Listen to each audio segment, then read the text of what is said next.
आणि पुढची बातमी देखील माहीम मतदारसंघातूनच आहे। बघा, दादर माहीममध्ये ठाकरे गटानं अगदी गनिमी कावा केलेला आहे। भाजपच्या कार्यकर्त्यांचा आणि नेत्यांचा छुपा पाठिंबा मिळाल्याचा दावा आहे। बघा, महत्त्वाची ब्रेकिंग आहे। दादर माहीममध्ये महेश सावंत जे ठाकरे गटाचे उमेदवार आहेत ते काय बोललेत बघा। कार्यकर्ते भाजपचे पण काम केले मात्र ठाकरे गटाचे। नक्कीच ठाकरे गटाचे उमेदवार महेश सावंत यांनी हे म्हटलेलं आणि त्यामुळे आता सध्या चर्चा सुरू झालेली आहे। कार्यकर्ते जरी भाजपचे असले तरी त्यांनी 15 दिवसापासून काम मात्र ठाकरे गटाचं केलं असा दावा ठाकरे गटाचे माहीममधले उमेदवार महेश सावंत यांनी केला।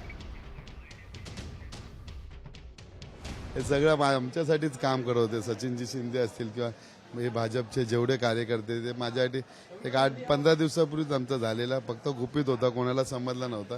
कारण भाजप कुठेतरी जागी होईल आणि मग मतं परत डिवाइड होणार नाही म्हणून आम्ही गुपित ठेवलेला आणि तो आज बॉम्बस्फोट आम्ही ओपन केला। भाजपने खरं तर पाठिंबा दिला होता अमित ठाकरेंना, दिला ते नावाला दिला हो, त्यांनी सदा सरवणकरला पण पाठिंबा दिलेला, त्यामुळे काही फरक नाही पडत। तुमची रणनीती कधीपासून ठरली होती? एक 10-15 दिवस झाले आमची रणनीती पूर्ण तयार झालेली। फक्त ते आम्ही बोलवलं की इलेक्शनच्या अगोदर नको, कारण ते जिथे यांचा पॉकेट आहे तिथे काहीतरी वेगळा प्रकार नको करायला, म्हणून आम्ही तशाच्या तसा ठेवलेला। गुप्त बैठका होत होत्या।